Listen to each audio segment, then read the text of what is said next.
Monday marks the 10th anniversary of the unthinkable death of American freelance journalist James Foley, who was beheaded by ISIS in August 2014 in what the terrorist group claimed was retaliation for U.S. airstrikes in Iraq.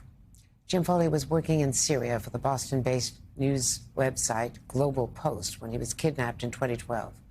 Joining me now is James's mother, Diane Foley. She's the president and founder of the James W. Foley Legacy Foundation and has written an article in Just Security titled, "Since James Foley's Death, a Moral Awakening in America on Hostages Held Abroad."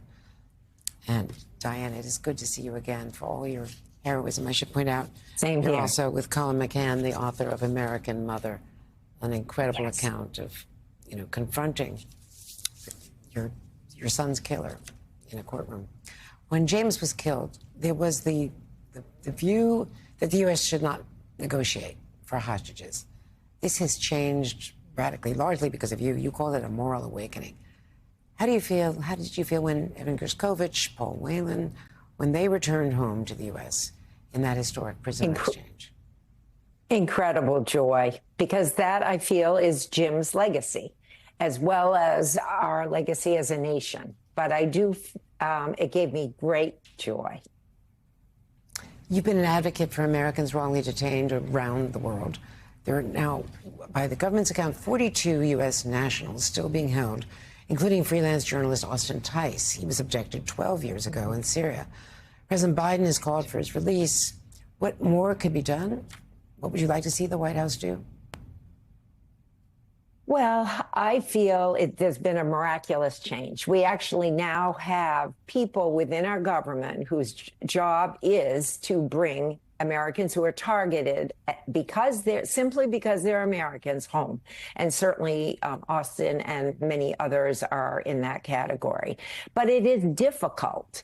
And that's why we do our annual report research every year, bringing Americans home, because actually, thanks to both President Trump and Biden, this issue has been prioritized since the murder of Jim, Kayla Mueller, Peter Kasich, and Steven Sotloff in 2014.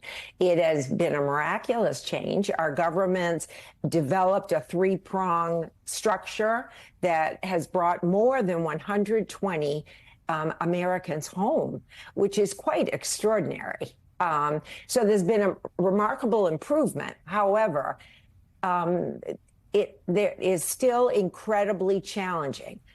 Countries like Russia, China are still holding many Americans, many who are not yet designated as wrongfully detained, but who in the eyes of the family and advocates see that their sentences are greater than they should be for their alleged crimes, et cetera, or evidence was wrongfully placed on them to indict them. So we still have a lot of challenge ahead of us. We need to figure out how to make it hurt to target human beings to use them as political pawns. Mark Fogel is still there. Others are still left behind. Just today, this American citizen, a ballerina, visiting her family, was sentenced to 12 years. They found on her phone, they said, $51.80 contributed to Ukraine when the war first started. Perfect examples. Andrei Khatchatorian. I mean, we have so many others in Russia, but also in China. Often we forget that Mark Sweetan from Houston's been there 12 years also.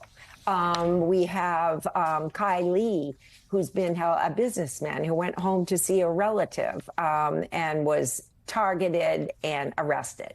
We have people all over the world still. 42, I feel, is just the tip of the iceberg. There are many in a gray zone whose families certainly feel they're wrongfully detained and are working hard to try to get that designation through our government. So we try to advocate for those cases who may not have all the support of a media company or a basketball team or something like that, too. Well, thank you so much. You're a hero to so many people, so many families, and to us, frankly. Thank you, Diane. Well, we thank you. Thank you, Andrea. And for a lot more information, please do go to the JamesFoleyFoundation.org.